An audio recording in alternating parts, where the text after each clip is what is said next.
Welcome to Feminine Scope, where we dive into the most pressing conversations around gender equality and empowerment. Today we celebrate a global movement, International Women's Day. It's more than just a date on the calendar. It's a powerful reminder of the progress made, the challenges ahead, and the incredible contributions of women across the world. From leadership to innovation, from advocacy to everyday resilience, women are shaping the future in extraordinary ways. So join us as we explore the impact of this day and discuss what more can be done to create a truly equal world. My name is Amanda Ezekwe Okogu. Let's get started. International Women's Day started as a movement for women's rights, particularly for better working conditions, voting rights, and gender equality. The first National Women's Day was observed in the United States on February 28, 1909, organized by the Socialist Party of America. Inspired by this, the idea of an International Day was proposed at the 1910 International Socialist Women's Conference in Copenhagen. The United Nations recognized International Women's Day in 1975 during International Women's Year and has since promoted it globally as a day to celebrate women's achievements and advocate for gender equality. The United Nations officially recognized March 8 as International Women's Day in 1975.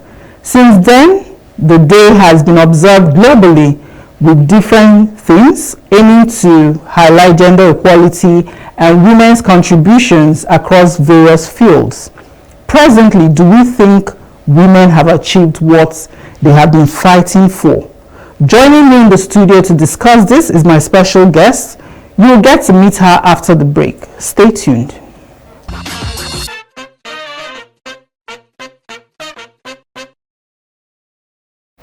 Welcome back. If you're just joining us, this is Feminine Scope. Our guest in the studio is a pundit and regularly contributes in discussions bordering on children and the family. She's a seasoned professional in the administration, customer service, public relations and advertising environments. She's an assistant registrar with the University of Calabar and the current public relations officer of the Nigerian Institute of Public Relations, Cross River State Chapter. She's well-traveled, and this is evident in the wealth of knowledge she transfers at every contact with her. She's a daughter, a wife, and a mother. Chioma Adaobi Oti. You're welcome, ma'am. Thank you very much. Welcome, viewers. It's good to be here. So good, and happy International Women's Day. Same to you. You know, we're discussing about Women's Day today, and despite the struggle, do you think women have arrived where they're supposed to be? No. We haven't arrived, but we've been making giant strides. When you look around, you see we have more women achieving, things that were not possible some years ago. Like now you have women in industries, in professions that were known for men, in the Senate, in legislature, even recently we had a female speaker, in the Lagos House of Assembly. Okay. So we're making giant strides. We haven't arrived. So we'll keep working on it. So how can we move from gender equality to measurable impact? It's just to continue. It's, to continue on the journey. There's nothing else you can do but to keep working at it, keep training women, keep helping women, empowering women to get to those positions which they aspire to get to. But do you think individuals and organizations can, make this happen? Because all the while we've been seeing this happen. Organizations, yes. Government, we will say yes. Okay. But individual, especially the gender, okay, women to women. To women, yes. It is assumed, which it's a personal opinion. Okay. People think women don't support women. So what do you think in this area? Like you said, I've also heard it that women don't support women, but in recent years, we've seen women making conscious efforts to support other women, by mentoring them, by helping them, by holding their hand to make sure they aspire to these roles. Like you said, individuals can help. Like in families, it starts with the mother, making sure that even the girl child, is trained in, different things, not only cooking, not only being in the kitchen or taking care of the younger ones. And also, the roles are shared in such a way that the boys also assist in these roles. So like in the family, the lines are blurred. That's where it starts. The lines there's no assignment for the girls and assignment for the boys. Like growing up, my mom brought us all up to cook. So my brothers cook better than I do because they stayed longer in the house. So the individuals can also assist by making sure these lines, these demarcating lines are blurred. Now let's look at organizations. Okay. There are some organizations that won't accept women, probably because they're pregnant, exactly, or they are about to get married. Don't you think this is wrong?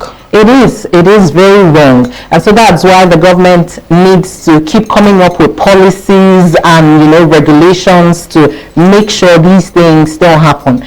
I was privileged to be in a place in an interview where one of the recruiters said that women, you don't employ women, and I said, why? And he said, because very soon they will go for maternity leave, and then they will come back from maternity leave and they're going for another one. And I was really upset, but it is true, but what the organizations can do is to make sure it's cushioned. Like in other climes, not in Nigeria here, men have started going, you have stay-at-home dads. This can help the women handle, the pressures that come with childbirth. When you know that someone that cares for the baby is with the baby, you're comfortable to do the work, when you're at work. Now, can we say that this has really helped? Because some organizations, they put in rules for women when they employ them, telling them for the next 2-3 years you cannot get married. You cannot have a child. This is right or wrong? It's to me, these are natural causes, so we should be very, very careful with the kind of regulations we come up with. How would you tell someone you employed that you can't get married, and meanwhile, I don't think it's right. So there should be policies against this, but then it won't be nice to have the workplace, all these legal battles and everything. So organizations, heads of organizations and the government need to come together and come to an agreement as to what to put out, what policies to put out, and then so that when it's clearly stated, a woman that wants to get married in the next 2 years will not apply for that job, and then a woman that wants to have children in the next 2 or 3 years will not also apply for that job. But I don't think there should be any rule like that. It's discriminatory, and it doesn't help for gender equality. There's another one which rarely happens, but I know the people it happened to. Okay. Colleagues who were dating and eventually wanted to get married, and the lady was told to resign. Okay. Don't you think it's discriminatory? That's discriminatory, but then it happens to also the men. I know of a situation where it was the man that was told to look for somewhere else. But then, like when you look at it, it doesn't make for the couple to be in the same place. So it makes sense to tell one to go. But where I have a problem is where it's the woman that is told to go. But like the situation I told you about, it was the man that was told to go look for somewhere else. And then if they are both interested in getting married, it's for their own good. So they make the decisions. Definitely. There's this thing about gender pay gap. Okay. You know, that was the first thing that I said, why will we be doing the same job and then you pay me less than you pay the men folk? You know, like I don't even have any explanation for it. You know, it shouldn't be. It does not, as in I don't have the words to explain it, but it should not be happening. If we're doing the same job, then we should get the same pay. You know, so like it shouldn't be discussed at all. But it happens, and there was a time I heard a lady complain about it. She's an engineer, and she works in an engineering firm. Okay. She and her male colleagues do the same thing. When she protested, they told her she's a woman, that she doesn't have responsibilities as the male folks, which she found very insulting. Yes. Exactly. So she pushed. I think there was a sitting and eventually. But it is in all, will I call it, all facets of the economy. But since women have started speaking up about it now, especially in financial institutions, financial institutions, there are some policies guiding it, especially this maternity thing. But thankfully, most of them now have started giving men paternity leave. Exactly. But not as, of course, not as long as the women. Yeah. Now let's come to politics. We don't have enough representation of women in the political space. How do you think we should go about this? Okay. The only thing to do is still, like I mentioned earlier, is still to, the women that are already there, the women that are already in politics, you know, they should mentor the younger ones that want to come in. We cannot take away the place of mentorship. The political space is not very easy to navigate, even for men, you know. So for women, you know, it is more, because we have to prove ourselves. I don't know, They work twice harder than the men. Exactly. So the women that are already there should help the younger ones, the ones that are still coming in, by hand-holding them, by mentoring them, and then by trainings. This one, the he for she's, you know, we also need them here now to train, you know, more women. Make it in recent years, I've seen job interviews, and they will specify, you know, that the gender, they will specify the gender they want.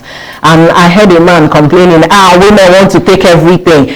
You know, we appreciate it because it's a concerted effort to get more women into the workspace, into the politics, into, you know, the different positions that should be. So this should continue. There should be a deliberate attempt, you know, to help women break, you know, these glass ceilings and empower them.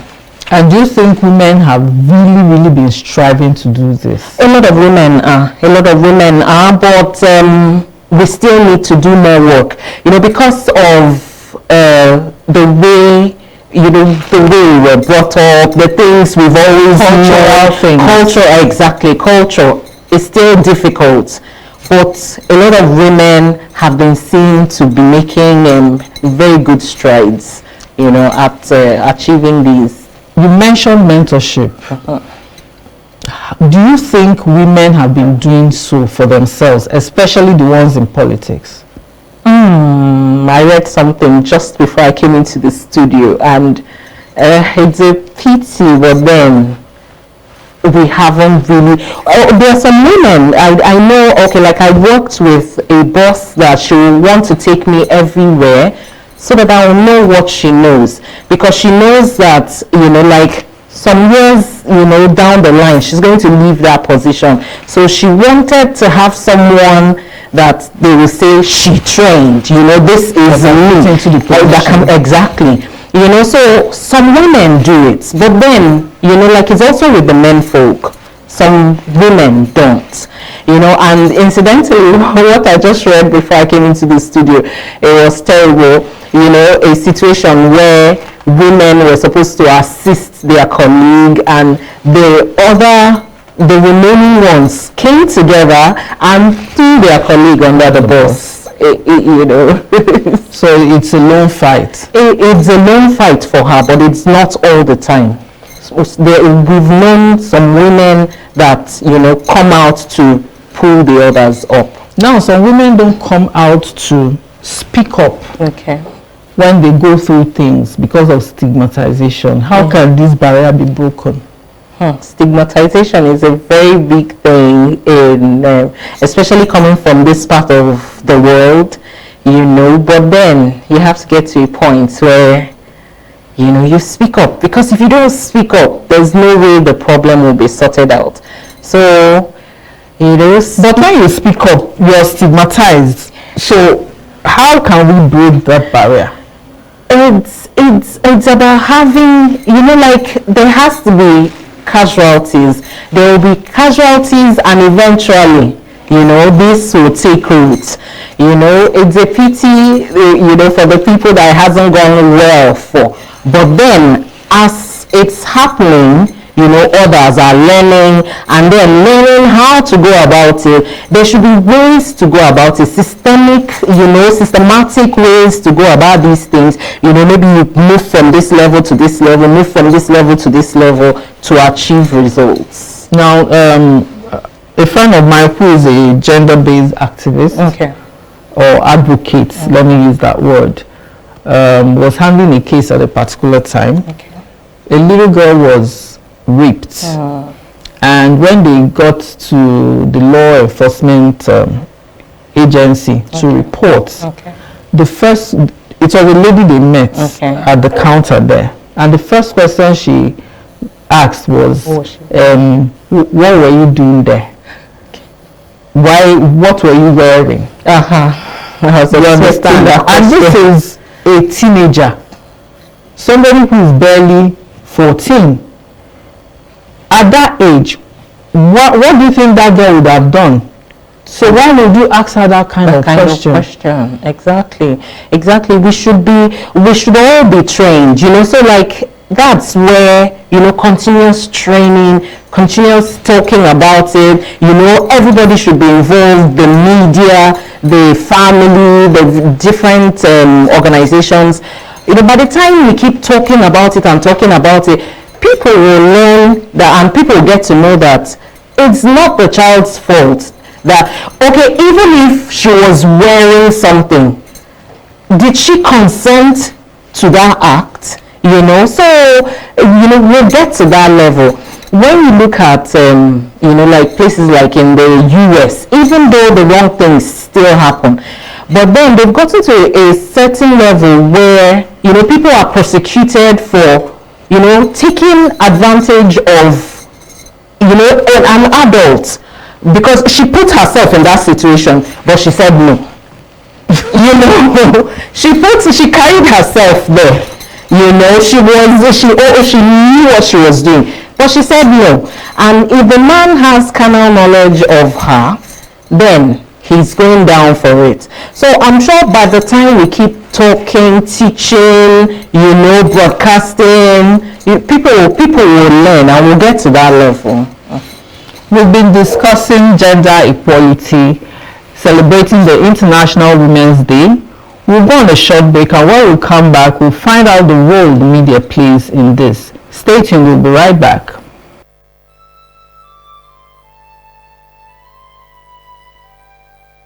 We are a nation blessed with people of diverse cultures, religions, languages, and opinions. It is ironic that we are now being ripped apart by our greatest strength, our diversity. We have allowed intolerance, insensitivity, bigotry, and nepotism to blind our vision of the greatness we can achieve working together as one. We may not have the same culture, nor religion, nor language, but we all belong to the same nation by the divine will of God. We did not choose to be Nigerians. Nigeria chose us. This nation is our divine heritage, and if we open our eyes, we would realize that what divides us pales in comparison to what unites us. And by the comparison and conciliation of our differences, we will grow until our differences disappear. Our unity cannot be willed by mere declarations, nor do we get unity by ignoring the questions that beg for answers. We must celebrate our diversity and debate our differences without fracturing our unity. Our strength is not in our numbers, but in our unity, because even the weak become strong when united. Nigeria unite. This message is brought to you by Abuja Broadcasting Corporation, owners and operators of Asortv 93.5 FM Abuja, Aso Television DSTV Channel 392, Star Times Terrestrial Channel 127, Free TV Channel 507, People's TV Channel 285, and UHF Channel 38. Welcome back. If you're just joining us, this is Feminine Scope, and in celebration of the International Women's Day, we've been discussing gender equality. I still have my guest in the studio, Chioma Adaobi. Hello, welcome everyone. Back. Thank you. So before we went on a short break, we were discussing about gender equality. Now I want to find out, what is the role of the media in all this? The media has a very big role to play, because there's no way people will get to hear about all the deliberations, all the resolutions that we come to when you go for all these meetings and seminars without the media. So the media has a very big role to play, by projecting these programs, by constant repetition of the resolutions of, and even having programs to remind people of what we've decided to be doing, what we've now come to, and what agreements we've come to. So the media cannot be taken out of this equation. Now let's step into entrepreneurship. Okay. When it comes to women. Okay. Most of them don't have access to funding, and they are doing very well in their businesses. There's this saying that goes, if you want to feed a village, give the food to the woman. Okay. So how do you think women should access funding? Okay, I'm not advertising for any bank, but to be fair to them, there have been a lot of loans for women. You see different banks, with their purple logos. Once you see the purple logo, it's for women. So a lot of banks have keyed into this vision.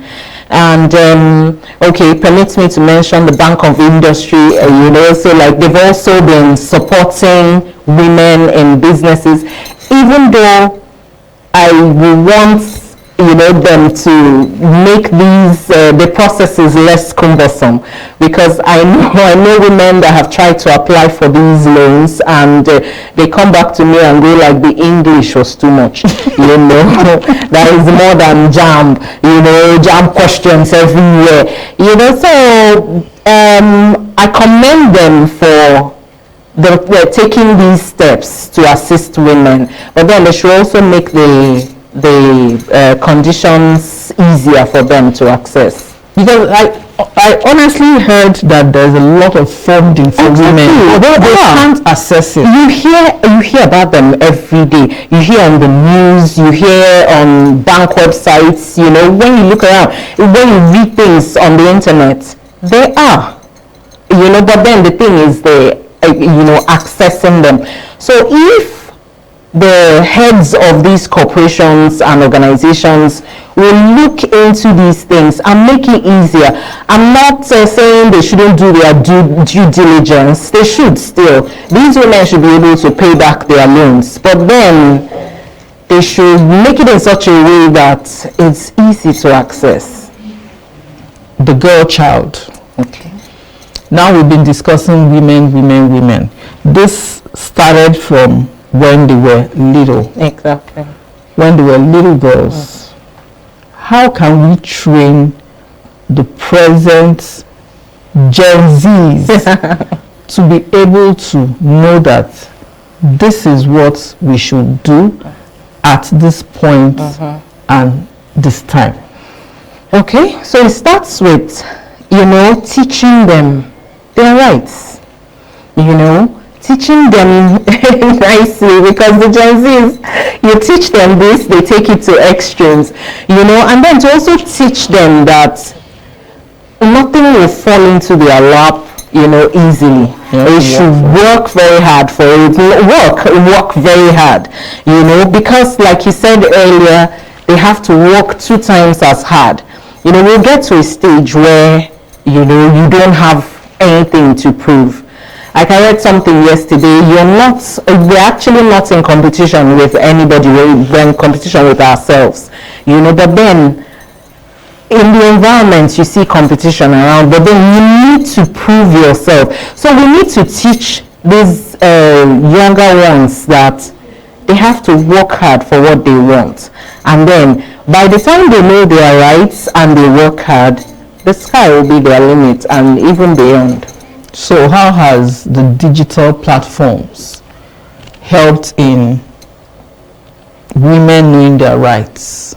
By putting out all these policies, the legal implications of not following the policies. The digital platform is like an offshoot of the media, so they disseminate the information. And when people, access these digital platforms, they know what is going on and automatically they know their rights. Do you think most times social media has helped in a positive or negative way? Social media has both positive and negative, results. It's now left for you as an individual to make sure it's not fake news, you're not going the wrong way, there's no such way to mediate the social media. But then somehow we all know right from wrong, which to follow, so social media helps because you get a lot of information from social media. But remember that a lot of people have access to social media, and some of them, nobody is measuring, nobody is editing what information that is put out. So it's left for us now to know which ones to take and which ones are entertainment. Taking you back to the workplace environment, do you think the work culture needs to change when it comes to supporting women with mental health? With mental health, it does. Mental health, basically, even men, even if they are not women, they all need support. But women actually need more support because they have a lot of, it's been scientifically proven that the women multitask. And we can see it, women carry the family, take care of the children. And these days, with the economic situation, they still have to work. So they need more support when it comes to mental health. And this could just be as simple as, having trainings, having retreats, making sure they get their leave as at when due, because some women want to walk through and get paid. I know of a company that you can't take your leave allowance, except you've gone on leave. So all those little things, checking all those little things will help. And mentioning something, most organizations don't have crutches. So it's a lot for most women, especially maybe they are still nursing mothers. where will they drop their children? Some women are very skeptical dropping their children off at the daycare. Of course, recently there's a case ongoing. The 2-year-old child died in the daycare, and they can't still come up with any reason of what happened. So most parents won't want that, especially a mother, being a first child. So would you even it doesn't have to be a first child, but this particular case is a first child. So she still can't believe what happened. So every mother wants her child around her, especially at that age. What would you advise organizations do?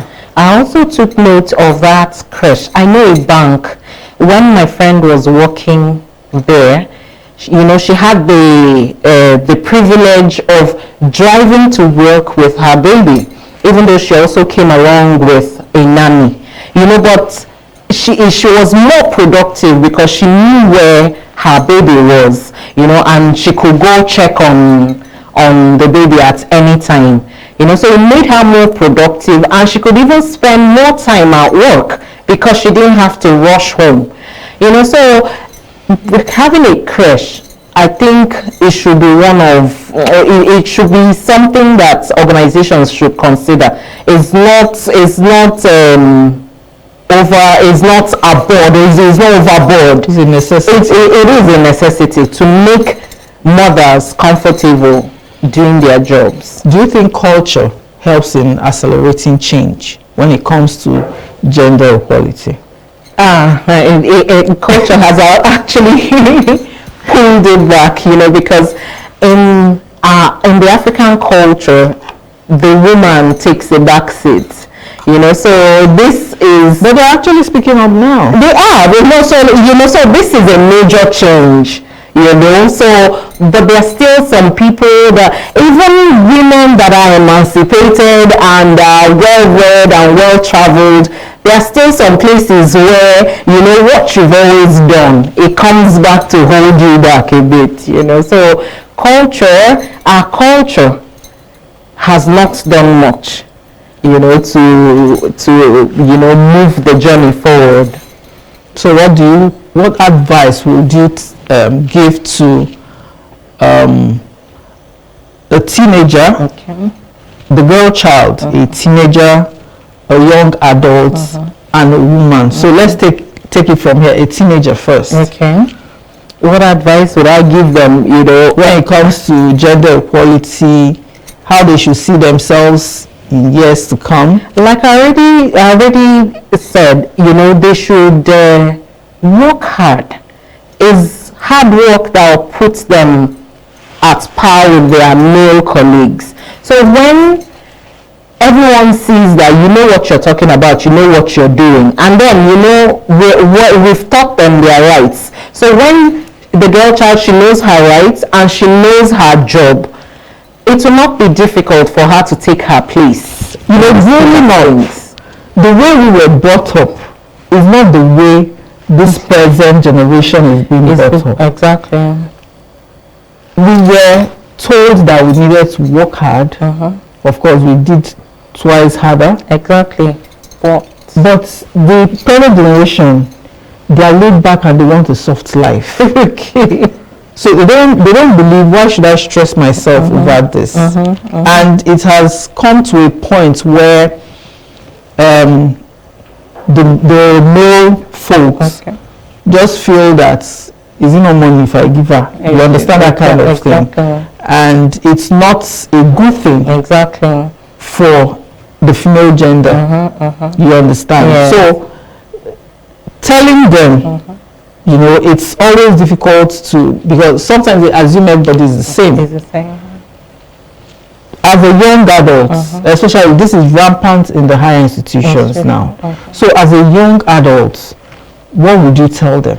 It still boils down to parental care, to training. We need to start early because, like you said, it's not the same training we had when we were growing up that they have now. With all the advent of technology, so children are growing up faster than, and they even know more things than their parents are ready to teach them. So parents have to be hands-on. It's not something you leave to technology or leave to the nannies. And it's more difficult these days because the mothers are also working to make money for the family. But all in all, we still have to be hands-on, teach these children that they need to work, that without work, they can't achieve much in life. So and the working will also guarantee their soft life. And then by the time you teach the child that nobody owes you anything, you're not going to be marrying a rich man that will provide everything for you. By the time it's in their psyche, they will take work seriously. So what do you have to tell the government? The government should, with all the policies and all the laws, they should also have penalties for people that don't keep these laws. And when these people should be made examples of, so that others will learn. Because we've gone for all the conventions, all the conferences, but then implementation is another thing. And then when it's implemented, people that don't keep the rules should be taken up and showed that they've done something wrong. I want to say a very big thank you for gracing our set today. Thank you very much. Thank you, and happy International Women's Day. Thank you too. Happy International Women's Day, everyone. Our guest has been Chioma Adaobi Oti, a seasoned professional in the administration, customer service, public relations, and advertising environment. She's an assistant registrar with the University of Calabar and the current public relations officer of the Nigerian Institute of Public Relations, Cross River State Chapter. As we wrap up today's discussion on International Women's Day, one thing is clear. This day is not just about celebration, but about action. It's a reminder of how far we've come and how much further we still need to go to achieve true gender equality, whether it's in leadership, education, the workplace, or everyday life. Empowering women benefits everyone. So let's continue the conversation beyond today. Let's challenge stereotypes, break barriers, accelerate action, and create a world where every woman and girl has the opportunity to thrive. Thank you for joining us, and remember, change starts with each of us. Stay inspired and keep pushing for progress. Until next week, bye-bye.